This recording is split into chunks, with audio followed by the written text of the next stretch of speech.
우리는 답부터 맞춰볼까? 답부터?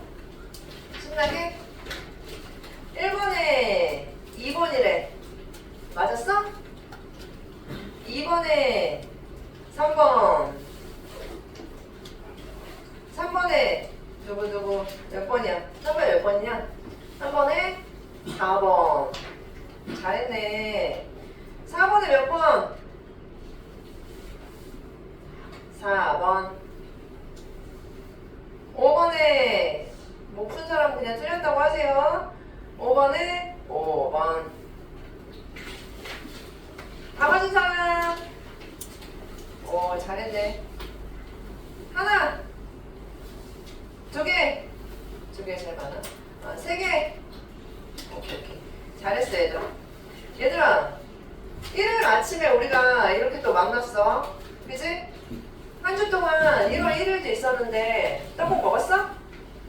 19살 된 기분이 어때? 10대의 마지막인데 10대의 마지막을 보내는 기분이 어때? 사실 되게 낭만적이어야 되는데 별로 낭만적인 나이는 아니고요. 우리나라에서 11개월도 안 남았죠? 한 10개월만 참으면 신나게 놀 수 있어. 그냥 일요일 아침을 불태워 얘들아. 아침에 좀 생기 있게 오시고요. 일찍 일어나서 아침도 먹고 커피도 한 잔 마시고 그러고 와. 알겠지? 내가 지난번에도 얘기했던 것 같은데 9번은 있잖아. 지금 배워두면 평생 써먹어. 진짜 평생 써먹어. 니네 지금 19인데 내년이면 몇 살이야? 20살. 쥐띠라며 니네. 쥐띠 20살. 그래도 우리 대한민국에서 수도권에서 고졸까지 고등학교까지 졸업했는데 웬만큼의 교양은 갖추고 있어야 되잖아. 그치? 그 교양의 대부분이 뭐 여기저기 사회에서도 나오고 과학에서도 나올 수 있지만 국어도 중요해 얘들아. 국어가 상당히 중요하고 그 중에서 나는 이 부분 법 부분은 진짜 공부 강추야 얘들아. 평생 써먹을 거고 너네가 이 생각을 함으로 인해서 세상이 더 넓어져. 자기가 언어를 사용하는 만큼 세상을 본다는 얘기 알아 얘들아? 애기들은 세상을 잘 몰라. 왜? 니네가 아는 거에 절반도 세상을 이해하지 못해. 왜? 그만큼 언어를 사용하지 못해서. 왜 니네 맨날 영어 배우러 가면 그런 얘기 하잖아. 미국 문화를 이해해야 영어를 잘할 수 있다. 뭐 이런 얘기 하죠? 비슷한 맥락이야. 이 지문을 배우는 건 수능도 물론이거니와 니네 인생 전반에 있어서 진짜 큰 도움을 줄 거다. 이걸 잘하면 다른 공부에도 충분히 도움을 받을 수가 있어요. 한번 해보자. 자, 일단 가글이 어려웠다 손들어. 아니면 가글이 쉬웠다 손들어. 쉬웠다. 가글은 쉽지 않아? 나에 비해서 그래도 가글은 좀 읽을만 했지? 그치? 가글은 왜 읽을만 할까? 가글은 왜 읽을만 해? 읽으면 너네 머릿속에 이게 들어올 거야. 가글을 읽었더니 구조가 눈에 들어와. 가글의 구조가 어떠냐면 처음에는 뭐에 대해서 얘기하고 있어? 자유주의적 법모델에 대해서 얘기하고 있어. 그 다음은 뭐에 대해서 얘기해? 사회 사회복지국가적 모델에 대해서 얘기해. 그 다음은 뭐에 대해서 얘기해? 절차주의적 나오네. 절차주의적 법모델에 대해서 나와. 그래서 대충 읽어도 이 구조가 눈에 들어오기 때문에 이 가글은 별로 어렵지가 않아. 읽으면서 문제 잘 안 나죠. 어려움을 별로 느끼질 않아요. 자, 그런데 이런 구조들은 우리가 중학교 1학년 때부터 배웠어. 그치? 1문단의 중심 내용이 뭐야? 그러면 이렇게. 2문단의 중심 내용이 뭐야? 하면 이렇게 대답하는 중학교 1학년 때부터의 비문학 구조에 익숙하면 이거 별로 어렵게 느껴지지 않았을 거야. 정말 딱딱 떨어져. 자, 근데 우리는 지금 훨씬 난이도가 높은 거를 공부하고 있기 때문에 이것만 눈에 들어와서는 안 돼. 그 다음에 눈에 들어와야 되는 게 뭐냐? 여기 그려놨는데 한번 같이 볼까? 여기 보자. 그 다음에 눈에 들어와야 되는 건 얘에서 얘로 넘어갈 때 보완이라는 점이 눈에 들어왔어야 돼. 이 문단과 이 문단을 연결하는 건 자유주의적 본모델에 문제점이 있었기 때문에 그걸 보완한 게 이거다. 그런데 사회복지국가적 법모델도 해보니까 문제가 있어서 보완을 해보니 이게 나왔다. 이 구조가 눈에 들어왔으면 그 다음엔 요 가운데 이 연결고리가 눈에 들어왔어야 되고요. 그리고 이 연결고리 다음은 어떻게 해야 돼? 그 다음에 이 세 개가 어떻게 하고 있다? 공존하고 있다. 얘 사라지고 얘 나타난 게 아니라 끝까지 잘 읽었으면 이 세 개가 지금도 다 공존하고 있다는 게 눈에 들어올 거야, 얘들아. 그치? 뒤에 보면 좀 넓어요. 어쨌든 얘들아, 그런데 이것만 알면 문제를 풀 수가 있나? 여기까지 알면은요 이제는 나랑 연결이 안 돼. 가글을 나글이랑 연결시키려면 너네가 뭘 체크해야 되냐면 이 글을 읽으면서 그래서 이 글은 별표야 법대 자유에 관한 문제를 얘기하고 있구나. 이걸 깨달아야 돼. 이거 깨달았으면 아주 잘한 거야.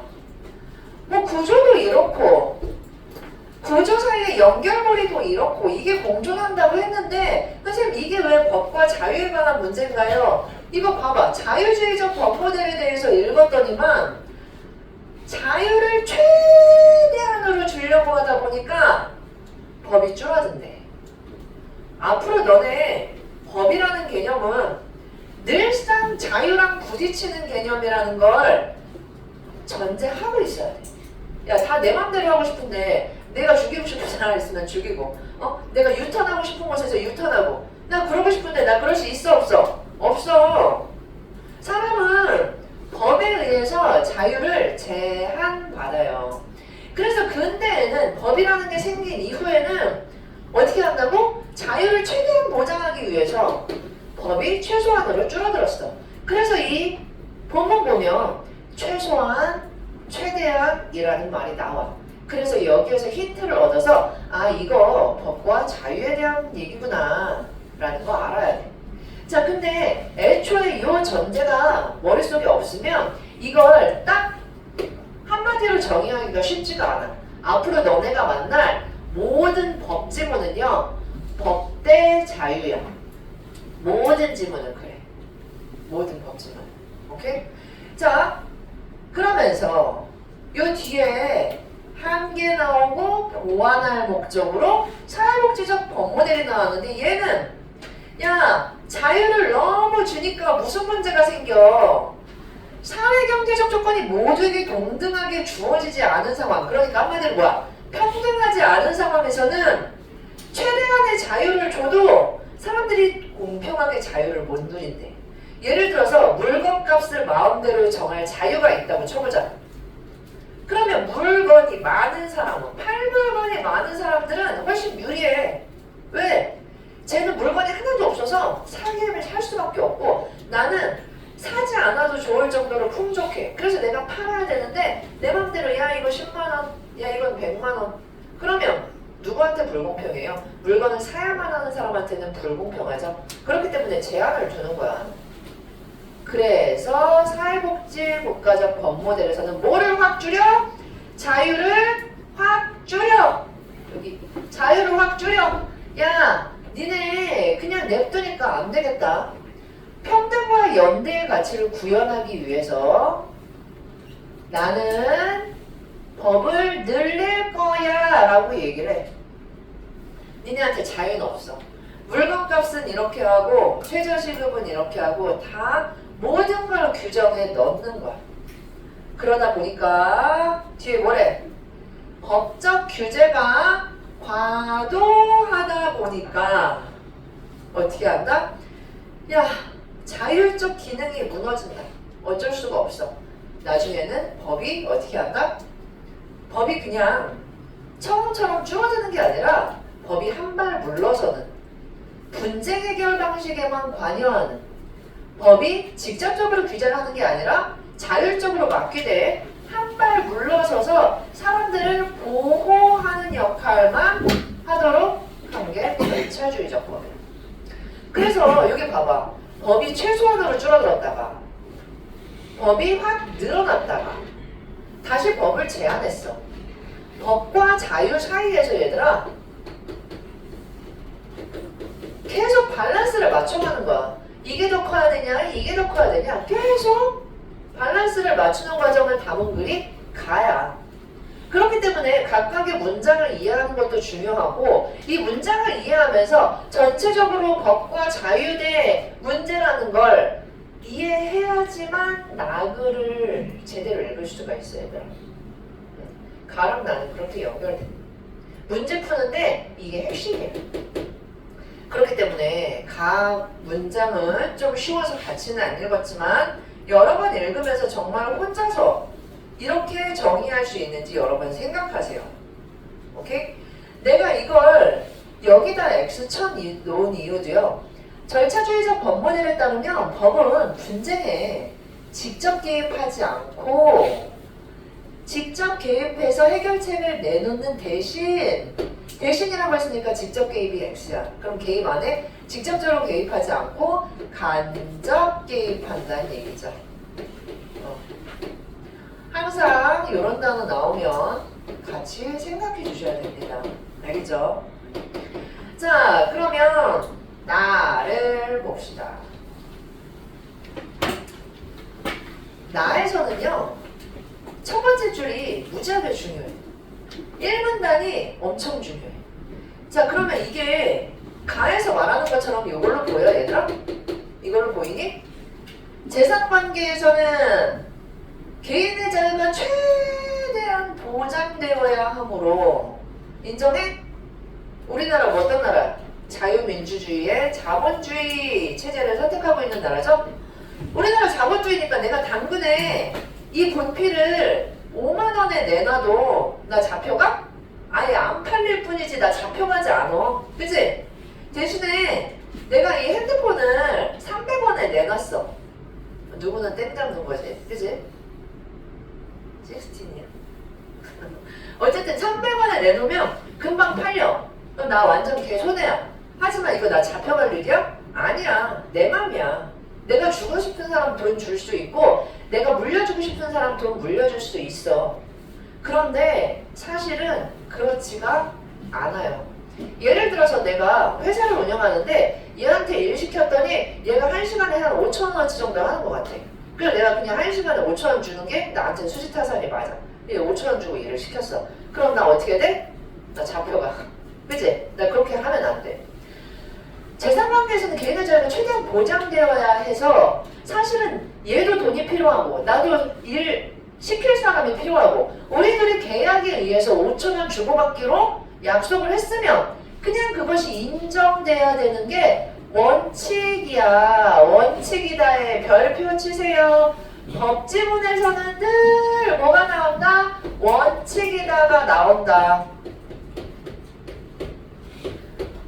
원칙.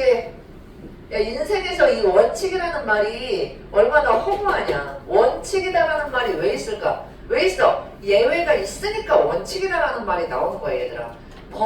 법은 어떤 절대적인 게 아니야. 우리나라에서는 법이 절대적인 것처럼 보여도 우리나라 법을 다른 나라에 들고 가면 맞지 않는 것처럼 법은 절대적이지가 않아요. 그렇기 때문에 인정되는 것이 원칙이다. 그러나 같이 연결시키고 얘들아, 원칙은요 늘 뭘 수반한다?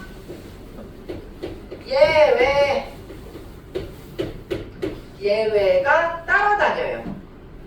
그럼 시험에 원칙을 물어볼까요? 예외를 물어볼까요? 시험에선 당연히 예외를 물어본다. 예외를 물어봐. 오케이?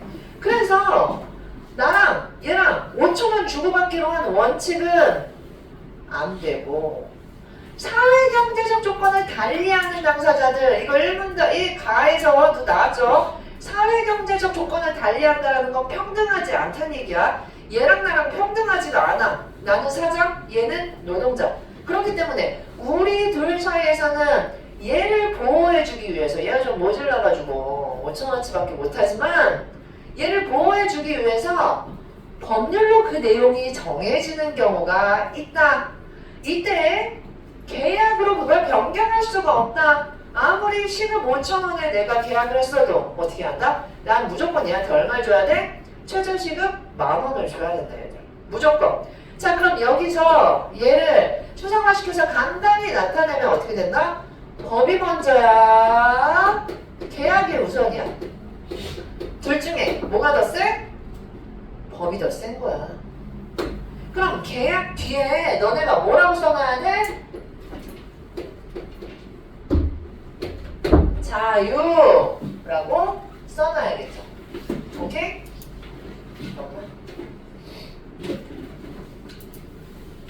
최예 맞나? 최예 주 지원이 지원이.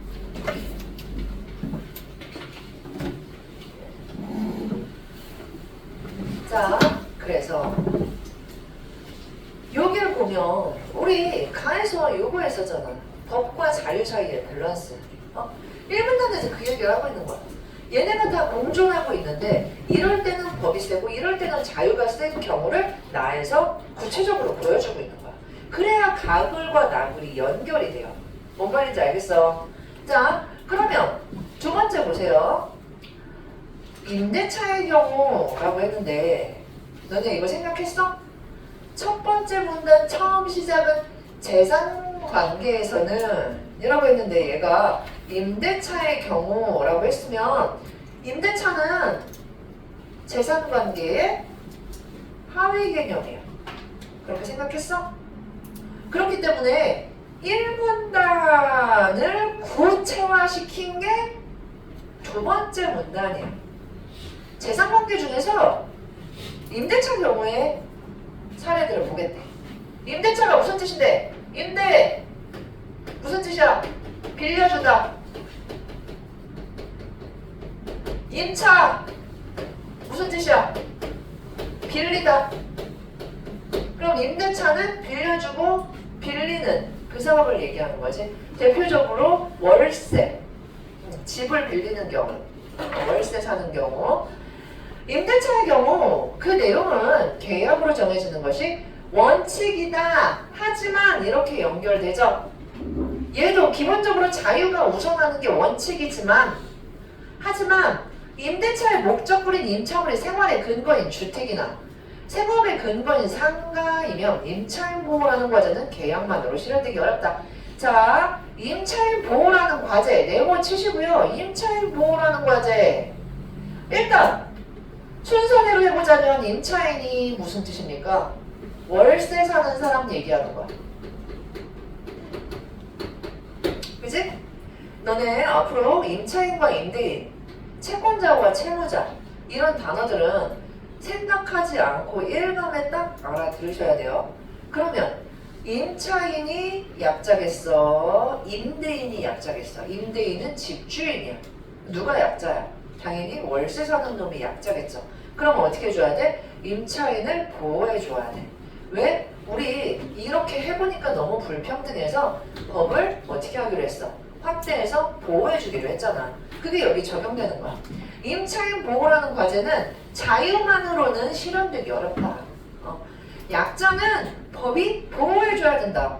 그래서 이런 법들은 계약보다 어떻게 된다고? 계약보다 우선 적용돼. 자, 그럼 계약보다 법이 우선하는 경우 임대차법에 해당하는 사례들을 여기 얘기해주고 있는 거야. 예컨대 계약으로 임대차 기간을 이 법들에 규정된 최단 존속 기간보다 짧게 정했더라도 어려운 말이 나오네. 최단 존속 기간. 감화 최소한으로 머무를 수 있는 기간. 너네 이거 상식인데 우리나라에서는 최소한으로 머무를 수 있는 기간이 얼마니? 내년에 니네 집 떠나서 월세 살 수도 있잖아. 그치? 월세나 전세 살 수도 있잖아. 그러면 최단 존속 기간이 몇 년이야? 몇 년이냐? 알아요? 전세 보통 몇 년 계약해 얘들아? 2년. 2년. 그러면 법들에 규정된 최단 존속 기간이 2년보다 법으로 정해져 있어요. 짧게 정했더라도 내가 집주인이랑 1년 계약했어 월세를. 그럼 1년을 어떻게 해야 돼? 나 나가야 되지. 원래는 그렇잖아. 계약 1년이라고 썼으니까. 하지만 월세 사는 사람에게는 2년이 보장된대. 좋지? 우리나라 좋은 나라야 얘들아. 안 나가도 된대. 그렇기 때문에 1년이라는 계약 기간이 좀 무의미하기 때문에 사람들이 그냥 이걸 지켜서 2년 계약을 하는 겁니다. 자, 한편 지금 법이 우선하는 경우들을 봤는데 임대차 계약이 종료되기 전 일정 기간 내에 앞으로 과학 지문을 보더라도 항상 이런 게 중요하다. 계약 종료 전 일정 기간 내에 임대인이나 임차인이라고 했으니까 둘 다 가능한 거야. 집주인이든 월세 사는 사람이든 계약갱신 여부에 대한 의사를 표시할 수가 있대. 나 1년 계약했어. 1년 계약했는데 나 더 연장하고 싶어서 계약 종료 한 달 전에 저 더 오래 살고 싶어요. 저 안 나갈래요. 라고 표시할 수 있대. 자, 그래서 이 기간 내에 만약에 집주인이 나가라고 한 경우, 임대차 종료를 요구한 경우, 나가라고 한 경우, 임차인이 월세 사는 사람이 갱신요구권이라는 걸 행사하면 임대차 종료 예정으로부터 최단 존속 기간만큼 임대차가 연장된다. 그러면 여기 갱신 요구권이라는 말이 어렵지만 우리는 이걸 말을 무시하고 여기다가 어떤 단어 집어넣으면 돼? 법을 행사하면 이렇게 생각하는 게 보통 권자가 들어가는 건 자기 권리죠. 그죠? 그렇기 때문에 법을 행사하면 내가 나가라고 월세 아무리 종료한다고 집주인이 얘기해도 나 2년만큼은 연장된다. 그런데 마냥 땡깡 부리는 거 들어줄 수 없기 때문에 조건이 달리긴 해요. 이러한 법은 임대차 기간이 이미 정해져 있어야 인정되지 정해지지 않은 상태에서 버틸 수는 없다. 단 임대인은 이 법들에 규정된 갱신거절 사유를 증명해 단에다가 별표 치시고요. 지금 계속 법이 앞섰죠. 법이 앞서면 누가 제일 억울하니? 집주인이 제일 억울하지. 내보내고 싶은데. 그럼 집주인의 자유는 없는 건가? 보통 이제 집주인의 자유를 없애는 자본가의 자유를 없애는 게 이제 사회주의라고 하죠. 하지만 우리나라는 사회주의가 아니기 때문에 집주인의 자유도 보장해 줍니다. 어느 정도.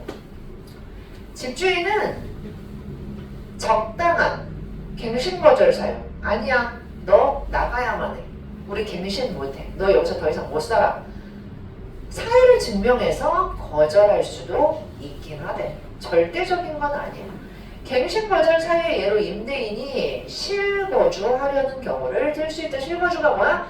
진짜로 내가 이제 딴 집 다 날려먹고 이 집밖에 없어. 그러니까 너가 안 나가면 내가 살 곳이 없어. 그래서 나 여기 살아야 돼 라고 실거주를 증명하면 그때는 내 뭐가 우선이야? 집주인의 재산권이 우선이 되는 거죠.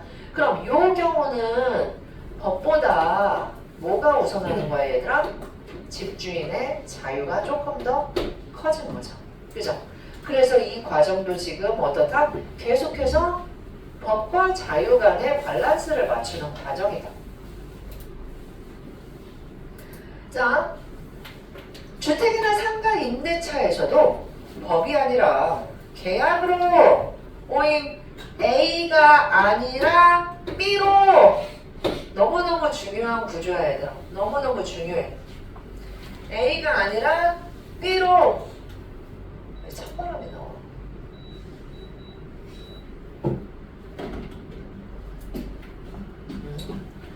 법이 아니라 계약으로라고 했으니까 여 위에서는 갱신요구권 설명하면서 계속 법이 앞서는 경우를 얘기했는데 여기서부터는 뭐 얘기하겠다는 거야? 자유가 앞서는 경우를 이제 얘기해 주겠네요. 자유가 앞서는 경우. 자, 자유가 앞서는 경우를 한번 봐보자. 첫 번째 경우 월세 사는 놈이 계약이 종료되었을 때 그치? 임차물을 사용할 권리가 소멸했다는 건 결국에 계약이 종료된 거야. 그럼 계약 종료 이후에는 얘를 보호해줄 필요가 있다 없다? 보호해줄 필요가 없다. 두 번째, 임차인의 경제력이 충분하면 임차인을 보호할 필요가 없다. 맞죠? 우리가 임차인을 보호하는 이유는 경제력이 평등하지 않기 때문이야. 그런데 월세 사는 놈이 월세가 750이래 한 달에. 그럼 보호해줄 필요가 있다 없다? 보호해줄 필요가 없다. 자, 뒤에 뭘로 이어져요? 예컨대로 이어지죠? 예컨대는 예시야.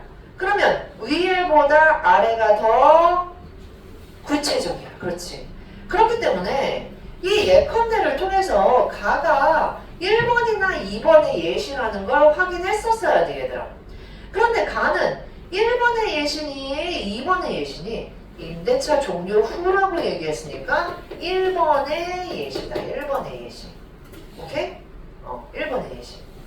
자, 그럼 임대차 종료 후에는 더 이상 네가 권리가 없기 때문에 원상 회복할 의무를 질 수도 있다. 그것은 계약에 따른다. 자율적으로 맡긴다. 더 이상 너를 보호해줄 기간이 끝나버렸다. 그럼 뒤에는 또한 보증금이 상가 건물 임대차 보호법에 정해진 상한액을 초과하면 월세나 보증금이 너무 비싸면 아예 최단 존속 기간이 적용되지가 않는데 2년이 적용되지가 않는데 이때 존속 기간을 정하지 않기로 계약했다면 당사자들은 그냥 자유롭게 임대차를 종료시킬 수 있다. 그러니 임차인이 약자가 아니고 이 계약 기간이 끝나면 법보다는 자유가 우선이다. 오케이? 자, 거의 다 왔어. 여기까지 왔는데 5번 틀린 사람들 잘 보세요. 이런 상황에서 어쨌든 법이 분쟁이 발생해. 우리 지금 자유와 법이 싸우는 과정을 봤는데 마지막에는 이제 절차주의적 법 모델이 등장할 차례야. 임대차 분쟁이 발생한 경우 하면 머릿속에 띵띵띵 뭐가 올려야 돼? 아, 문제점! 문제점 발생. 문제점 나오면 보통 뭐 나와요? 해결책 나오죠? 이런 분쟁이라는 문제점이 발생했는데 해결책이 몇 가지야? 해결책 두 가지로 구분했어 얘들아? 본문 읽으면서 구분했었어야 돼. 두 가지로 구분을 했었어야 하지만 두 개를 비교할 수가 있어. 이게 그냥 한 덩어리로 아 이런 얘기구나 라고 읽히면 문제 풀 때 좀 곤란해요. 해결책을 보니까 1번 재판. 어떤 재판? 법관이 주도하는 재판. 2번 재판이 아니라 임대차 분쟁 조정 절차. 이렇게 두 개를 딱 나뉘었어야 돼 머릿속에. 오케이? 그래서 두 개를 비교하니까 좀 뜬금없는 얘기인 것 같긴 하지만 이 내용이 써있는 대로 보자면 당사자들이 자료를 제출해야 된대. 그럼 여기서 내가 이걸 절대 안 까먹으려고, 문제 풀면서 안 까먹으려고 한 단어로 바꿔놨어. 어떻게? 당사자라는 건 직접 제출하는 거죠. 재판에서는 당사자가 직접 자료를 제출하는 거야. 그런데 분쟁에서는, 분쟁 조정 절차에서는 조정위원회가 당사자를 위해 자료를 수집해 줄 수 있대. 그럼 당사자가 내는 게 아니니까 간접적으로 냈다라고 얘기할 수 있지. 자, 그러면 이 해결책이랑 가장 큰 차이는 자료를 직접 내느냐, 자료를 간접적으로 제출하느냐. 그 차이가 가장 커. 그러면서 마지막으로 뭐 얘기할 수 있어, 얘들아? 마지막으로 근데 두 번째 해결 방법은 어떻게 해야 된다? 합의해야 시작되고 합의 안 하면 시작 못한다. 오케이? 잘했어. 그럼 1번 틀린 사람들 보세요. 1번 틀린 사람들 다. 자, 1번은 일단 1번 가는 특정 개념 법이 지니는 의의와 가치, 평등과 자유의 제한이라는 가치를 제시하고 있고요. 그런데 나는 특정 개념에 변화 없어. 변화도 없고 기본적으로 전망, 앞으로 어떻게 될 것인지가 나와 있지 않기 때문에 1번에 1번 하시면 큰일 나. 2번 시대의 요구가 반영된 방안. 그러니까 야, 자유가 더 필요해. 야, 법이 더 필요해. 이런 요구들을 반영한 방안들이 어떻게 이어져 내려왔는지 그 과정에 대해 얘기하고 있고, 나는 특정 과제 해결, 특정 과제 뭐 얘기하는 거야? 임차인 보호라는, 약자의 보호라는 해결을 위한 최단 존속 기간이라든지 갱신 요구권에 대해 소환술하고 있다. 오케이? 그래서 답은 2번. 3번은 사례, 뭐 여러 학자 없고요. 4번은 나는 가와 달리 라고 했는데 이건 그냥 가에 대한 설명이야. 그치? 이거 적용했는데 이 문제점 생겼네? 이 문제점 생겼으니까 이렇게 해결하고. 가에 대한 얘기고 나는 그렇지 않았다. 5번 문제를 해결하려는 기존의 방안들이 지닌 한계점을 비판한 후 새로운 방안을 제안하는 것도 가에 해당하죠. 그죠? 그래서 1번의 답은 2번이었고, 1번이 유독 어려운 사람들은 내가 나무만 보는 스타일이라는 걸 깨달으셔야 돼. 숲을 봐야 돼. 숲을 전체적으로 보셔야 돼요. 알겠죠? 자, 두 번째 틀린 사람들 잘 봐. A를 바탕으로 기억을 이해해라 라고 했는데 기억 어디 썼어? 여기.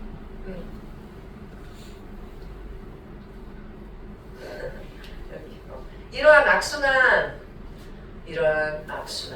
뭐에서의 악순환? 사회주의적 법 모델에서 나오는 악순환. 자유가 너무 없어. 그치? 이 악순환. 그럼 결국에는 요 A 부분의 맨 처음 시작이 뭐니? 법적 규제가 과도할 경우를 얘기하는 거야. 과도할 경우. 2번 틀린 사람들 잘 보세요. 자, 그러면 1번은 절대 안 돼. 자유가 너무 많다고? 자율적 기능, 조절 기능에 너무 의존한다고? 1번 땡. 2번 별표. 앞으로 너네가 비문학을 잘하는 방법. 얘들아, 근대법의 기본 원리를 철저히 고수하는 이라고 했는데 근대법의 기본 원리가 뭔지 정해놓고 2번 선지를 읽었어야 돼. 그러니까 근대법의 기본 원리라고 써있으면 얘를 네모 쳐놓고 얘를 자유주의적 법 모델이라고 하거나 혹은 자유가 법보다 큰 경우 이렇게 바꿔놓고 뒤를 읽었어야 돼. 자유를 철저히 고수하는 법 정책이 안 되죠. 지금 자유보다 뭐가 더 중요해? 법이 더 중요한 거야. 법적 규제가 지금 과도한 경우입니다. 그러니 2번 안 돼. 지금 내가 내용도 내용이지만 내가 내용을 설명하면서 적용한 원리를 잘 기억해야 돼, 얘들아. 어떻게? 눈에 잘 안 들어오는 사람들은 핸드폰으로 찍어놓고 언제 봐? 침대에서. 밤에. 알겠지? 이전에는 법적 규제를 통해 해결하지 않던 문제들까지도 몽땅 과도하게 법의 해결 과제가 된다. 법을 확대한다. 답은 3번이죠.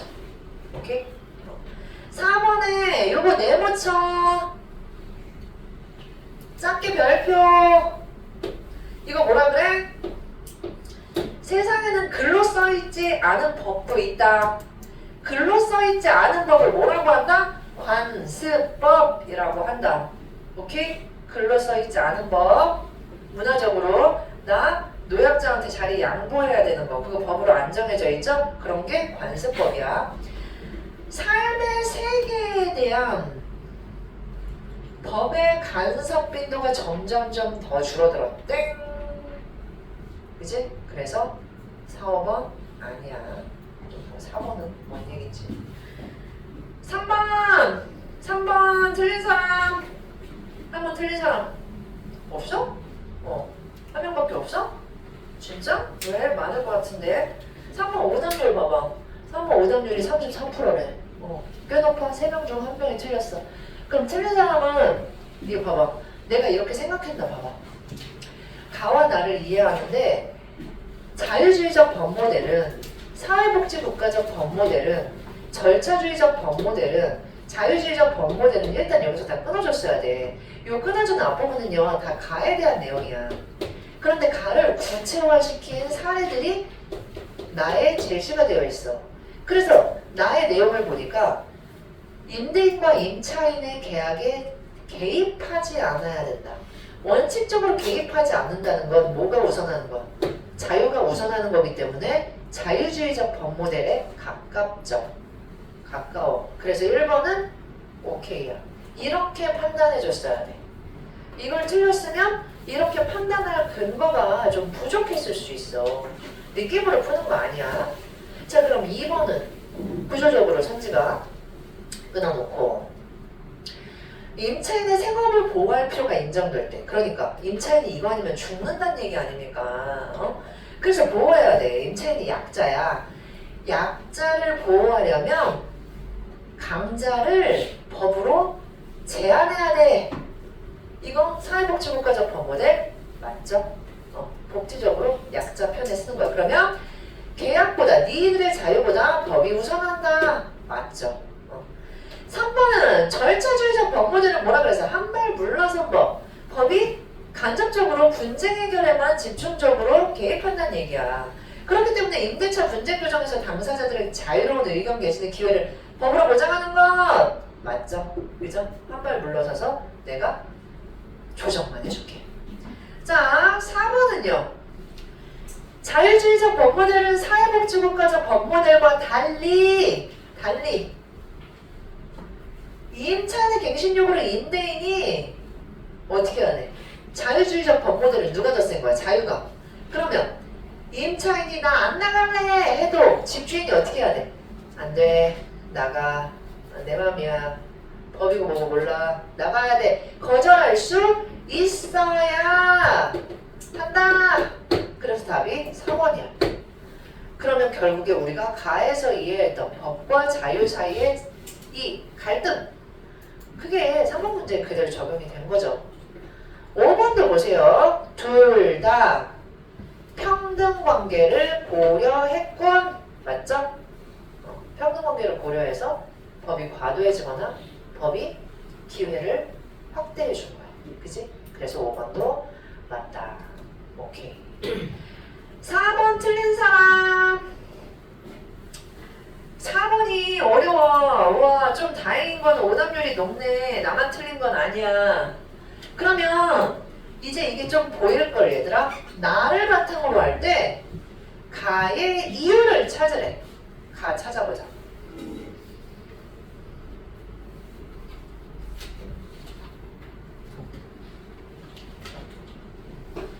임대차 종료 후 임차물을 반환할 때 임차인이 이를 원상 회복할 의무를 지는지를 결정할 때는 계약이 법률보다 우선 적용된다.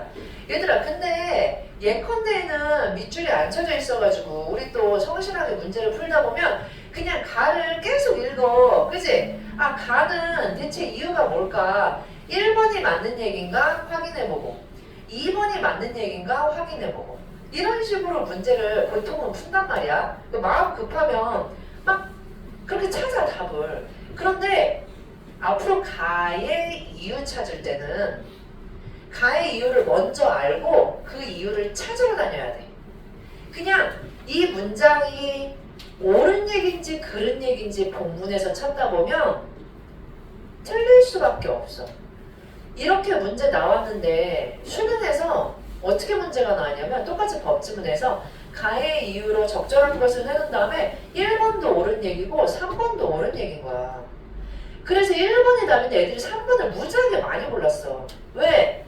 둘 다 맞는 얘기거든. 근데 둘 중에 가의 이유는 1번만 해당하는 거였어. 그럼 어떻게 할 거야 얘들아? 그렇기 때문에 가의 이유 찾을 때는 어떻게 알아? 이유를 알고 찾아다녀라. 그럼 우리 가의 이유를 찾으려면 가가 존재하는 이유부터 알아야 돼. 얘는 뭐의 예시라고요? 임차인이 임차물을 사용할 권리가 소멸한 예시야. 그치? 소멸해서 뭐가 더 먼저인? 법보다 계약이 우선하는 경우의 예시야. 그러면 나를 바탕으로 할 때 가의 이유는요. 임차인이 임차물을 사용할 권리가 소멸했거든요. 이렇게 대답해야 돼. 사용할 권리가 소멸한 거 몇 번밖에 안 돼? 더 이상 아니기 때문이다. 계약이 종료됐기 때문이다. 이렇게 관점을 딱 정해놓으면 1, 2, 3, 5번은 그냥 다 헛소리인 거야 얘들아. 눈길 줄 필요도 없어요. 그래서 답 4번. 오케이? 여러 번 봐, 여러 번. 한 번 갖고 안 돼요. 5번. 와, 오답률 65%. 근데 이거 생각보다 쉽다, 얘들아. 근데 이게 생각보다 쉬워. 일단 보기를 보니까 갑이, 와, 이 사람 주택도 있고 상가도 있어. 좋겠다. 그치? 완전 임대인이야. 을에게 임대했는데, A주택은 최단 존속 기간을 정했는데 B상가는 임대차 기간을 정하지 않았어.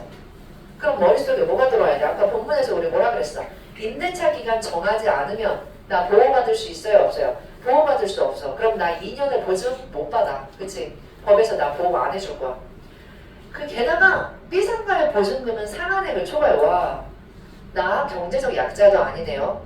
더더군다나 나 보호 못 받아. 보호 못 받아.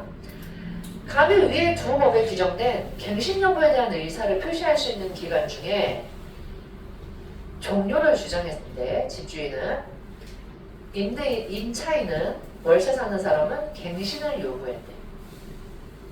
하지만 갑은 갱신 싫어 나가 라고 거절했고 을은 아니야 나 남고 싶어 라고 분쟁이 발생할 수밖에 없었어. 그래서 분쟁 규정 절차에 들어가고 싶었는데 합의가 안 이루어졌어. 합의가 안 이루어지면 얘네 무조건 뭐 해야 돼? 분쟁 해결 절차로 못 들어가요. 무조건 뭐 해야 돼? 재판해야 돼. 무조건 재판에서 자료를 각자 직접 제출해야 돼요. 그렇기 때문에 일단 1번 보세요. A주택에 실거주할 계획이 있음을 증명하면 당연히 갱신은 안 되죠? 그치? 집주인의 자유를 보호해줘야 되니까 1번 오케이.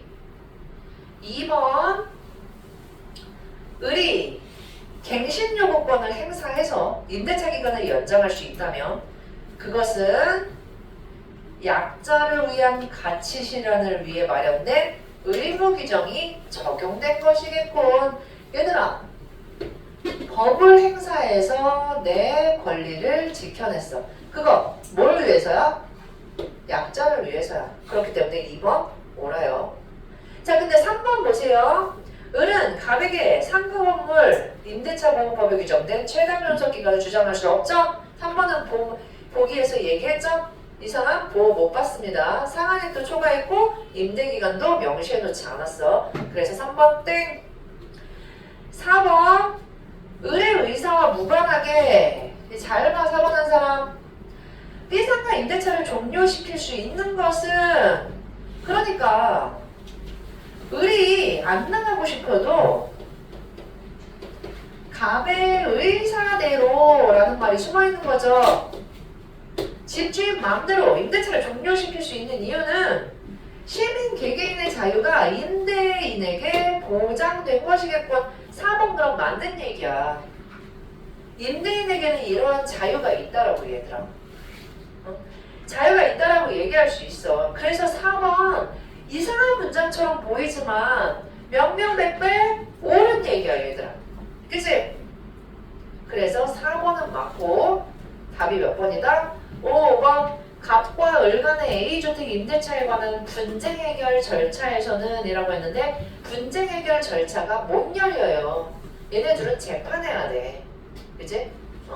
그래서 답이 5번입니다. 오케이? 잘하셨고 6번에 1번이네. 6번 문제 없나? 6번 문제 1번이다. 얘들아 이렇게 6월 모의고사에서 나왔는데 수능에 비슷하게 나왔어. 그러면 이 관계를 보면서 우리가 올해 6월 모의고사를 보고 어떻게 공부해야 되는지가 좀 감이 잡힐 거야. 뒤에 풀어보세요. 몇 쪽이냐? 11쪽인가 봐.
뭐 풀고 있어?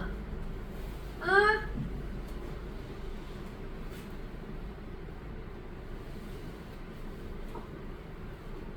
어렵지? 우리 앞에만 좀 보자. 문학 때 해야 되니까. 얘들아, 봐봐. 일단, 순서만도 있어가지고 일단 답은 알려줄게. 1번에 1번. 1번을 일단 맞추려고 노력을 해야 돼, 얘들아. 지금 요 네모 친 거 있죠?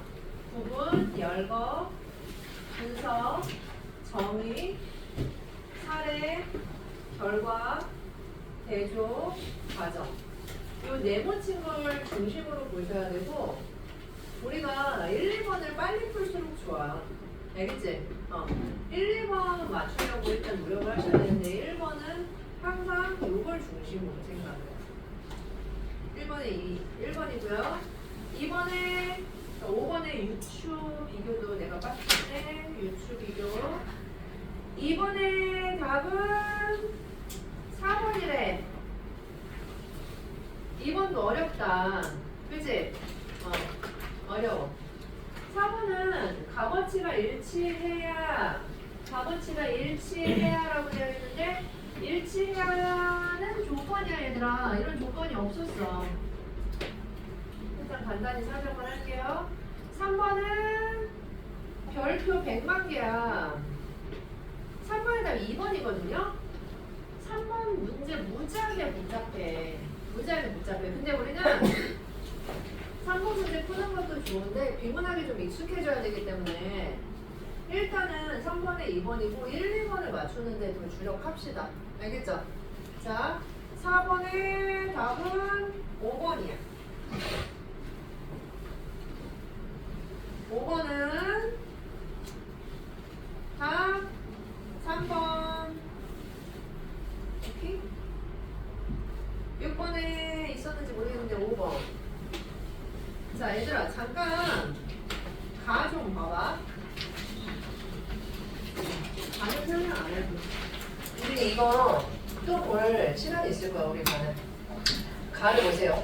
법조문으로 구성된 법규범위는 성문법. 얘들아 6월 모의고사에서 선제 관습법에 대한 내용이 정말 뜬금없이 나온 다음에 수능의 첫 번째 문장에 뭐라고 나와 있어? 법조문으로 구성된 법이라고 얘기했지? 그게 성문법이야. 그래서 관습법의 반대가 성문법이야. 이 성문법이라는 말은 기출에 무지하게 많이 나와. 너무 여러 번 나오기 때문에 그 의미를 확실하게 알아두셔야 돼요. 성문, 글로 썼다. 선생님, 글로 안 쓰인 법도 있나요? 네, 그게 관습법. 오케이? 이렇게 되는 거야. 성문법의 의미를 파악하는 걸 법 해석이라고 하는데 법은 왜 해석해야 될까, 얘들아? 법은 추상적이야, 구체적이야? 추상적이에요. 사람을 죽이면 사형에 처한다. 그럼 사람을 어떻게 죽이는데?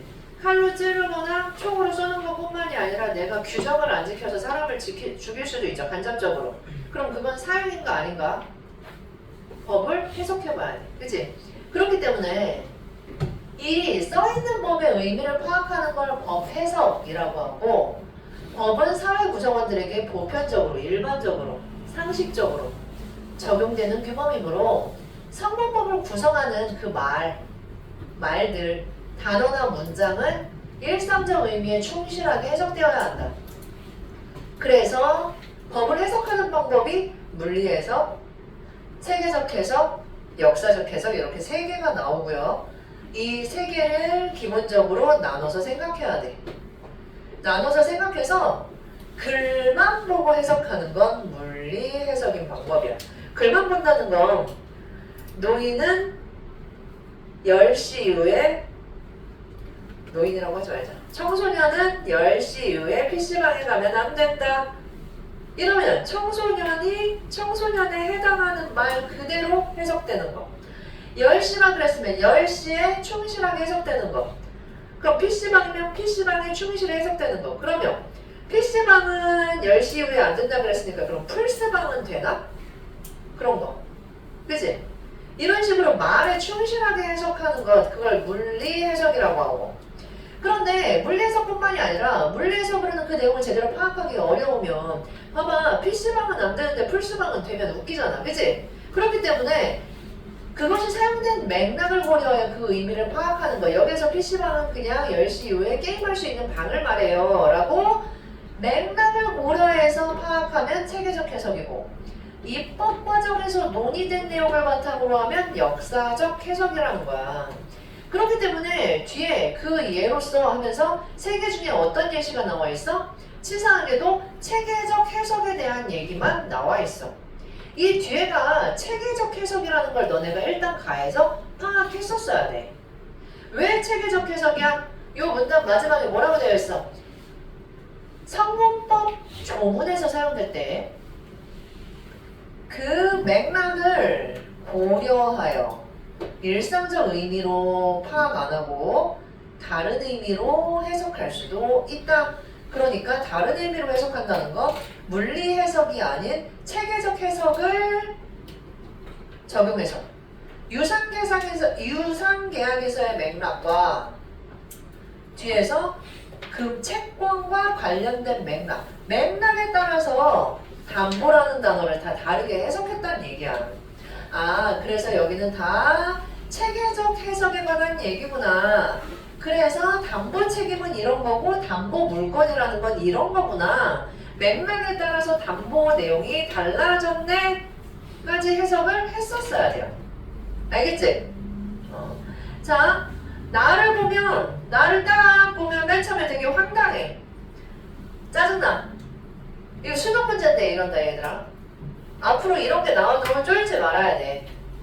보증이란 주채무자란 보증인이란 주채무란 보증채무란 다 각각 뭐가 나와 있어? 정의가 나와 있어. 그런데 너네가 비문학을 하려면 기본적으로 어떻게 해야 되냐면 뒤에 나오는 문제나 선지에서 주채무가 이러이러한 것이다 라고 얘기할 때 주채무를 니네 머릿속에서 정의를 꺼내오지 마시고요. 주채무자가 부담하는 채무, 주채무. 주채무라고 단어가 써 있으면 이 내용을 떠올려야 되고 보증인이라는 단어가 써 있으면 이 내용을 계속 떠올려야 돼. 그래서 보증인이라는 단어랑 주채무자를 대신 채무를 이행하는 사람 이 두 개를 계속 왔다 갔다 바꿔 읽을 수 있어야 돼. 너네가 지금 제대로 못한 것 중에 하나가 내가 예상컨대 이 부분이야. 여기에서 정의를 다 갖고 왔어야 돼. 그렇기 때문에 여기 당사자라는 말이 나오는데 당사자가 채권자랑 보증인이래. 여기 채무자라는 말 없어요. 그치? 그렇기 때문에 보증계약의 당사자는 채권자랑 보증인이야. 이렇게 문제 풀어줬어야 돼. 그렇기 때문에 채무자가 당사자라는 선지가 나오면 틀려요. 무슨 말인지 알겠어? 그래서 보증계약은 보증인에게만 채무를 발생시켜. 그래서 유상계약이 아니래. 그럼 유상계약이 뭔데? 유상계약도 니네 마음대로 해석하셨으면 안 되고요. 그거 어디 나와 있어? 왼쪽에 나와 있어. 가에 나와 있어. 유상계약이란 당사자가 서로 대가를 주고받는 것을 약속하는 계약을 뜻한다. 얘들아 이거 완전 별표 치고 오늘 이거는 꼭 해결해야 돼. 문제 틀리거나 맞거나 일단 이건 꼭 기억해. 여기서 지금 보증계약이 당사자가 채권자랑 보증인인데 이 계약은 유상계약이 아니래. 뭐 때문에 유상계약이 아닌 거야? 유상계약이란 당사자 그러니까 채권자랑 보증인이 서로 대가를 주고받아야 돼. 그러니까 보증인이 돈을 채권자에게 주면 채권자도 주는 게 있어야 되는데 이 보증계약은 채권자는 주는 게 없어. 보증인에게만 줄 의무를 발생시켜서 채권자는 보증인한테 아무것도 안 줘요. 그러면 이걸 이해하기 위해서 요 밑줄 친 부분 결국에 기업을 이해하기 위해서 얘들아 채권자의 의미, 보증인의 의미, 당사자의 의미, 보증계약의 의미, 유상계약의 의미를 본문에서 다 가지고 왔었어야 돼. 이걸 내가 스스로 한두 문장으로 정리할 수 있어야지만 어떻게 한다? 문제를 풀 수가 있다. 지금 문제에서 보면 여기 채권자를 채무자로 바꿔놓은 선지도 있고요. 이 당사자가 누군지 묻는 것. 이게 왜 유상계약이 아닌지를 묻는 문제가 다 들어있어. 그래서 우리가 함께 분석하는 게 좋겠지만 그럼 또 1시간이 걸리겠죠. 그죠? 그래서 이거는 기본으로 해서 일단 복습하시고요. 우리 또 합시다. 또 해요. 그래서 앞지문 일단 열심히 이해하시고 앞으로 비문학에서 법지문 나오면 혹은 여러 가지 개념이 같이 나온 게 있다면 이런 식으로 해서 해줘야 돼, 얘들아. 뭔 말인지 알겠지? 그지? 오케이. 자, 내가 답 맞춰줬죠? 답 중심으로 해서 다시 한번 풀어보시고요. 잠깐 쉬고 문학 할 거야. 일단 책판이 지워졌네? 아까 구글 클래스 입력 못하신 분들 지금 하시고요. 안 된 사람이 있나? 은택이 왜 안 냈지?